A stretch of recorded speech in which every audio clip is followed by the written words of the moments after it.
ఇదే సార్ నేను ఇందాక చెప్పినటువంటిది. ఇది మరి తిమ్మపూర్ నుంచి డైరెక్ట్ బెంగళూరు హైవే నుంచి ఇటు మహేశ్వరం వెళ్ళే రోడ్ది. ఇది మహేశ్వరం వెళ్ళే రోడ్ సార్. ఇది డబల్ రోడ్డు. ఇది 100 feet road proposed sir.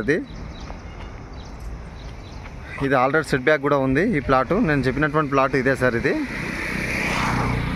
365 square yards ఉంటుంది సార్. ఇది 365 గజాలు ప్లస్ నాలా కన్వర్షన్ అయ్యింది, ల్యాండ్ కన్వర్షన్ అయ్యింది, ఆల్రెడీ పర్మిషన్ కూడా ఉంది. కన్స్ట్రక్షన్ చేసుకోవడానికి వీలయ్యే విధంగా అన్ని రకాల డాక్యుమెంట్ పరంగా క్లియర్గా ఉంది సార్. ఇది కన్స్ట్రక్షన్ ఈ పక్కది వచ్చేసి హాస్పిటల్ కట్టుకోవడానికి హాస్పిటల్ కన్స్ట్రక్షన్ చేస్తారు సార్. ఈ పక్కది ఇది కూడా దీంట్లోనే ఉండే. ఇది సేల్ చేయడం జరిగింది ఆల్రెడీ. ఇది అయిపోయింది. ఇదే అండి కనిపించే బిల్డింగు హైవే మీద ఉంటుంది సార్.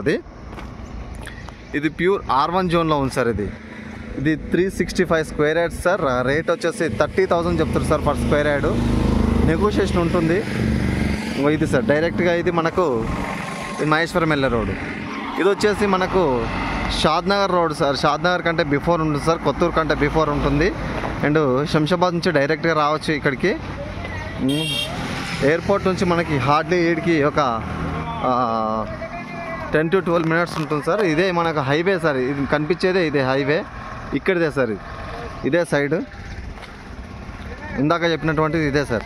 ఇది ఆల్రెడీ కన్స్ట్రక్షన్ అవుతుంది చూడండి. ఇది సార్. ఇది మంచి ప్రాపర్టీ సార్. ఛాన్స్ ప్రాపర్టీ కాబట్టి వదులుకోవద్దు. ఎవరైనా కమర్షియల్ కోసం ప్లాన్ చేసినట్లయితే ఇది మంచి ఫ్యూచర్ ఉంటుంది. మంచి రిటర్న్స్ వస్తుంది సార్. ఇలాంటి మంచి వీడియోల కోసం మా ఛానల్ని సబ్స్క్రైబ్ చేయండి, లైక్ చేయండి, షేర్ చేయండి. థ్యాంక్ యూ అండి.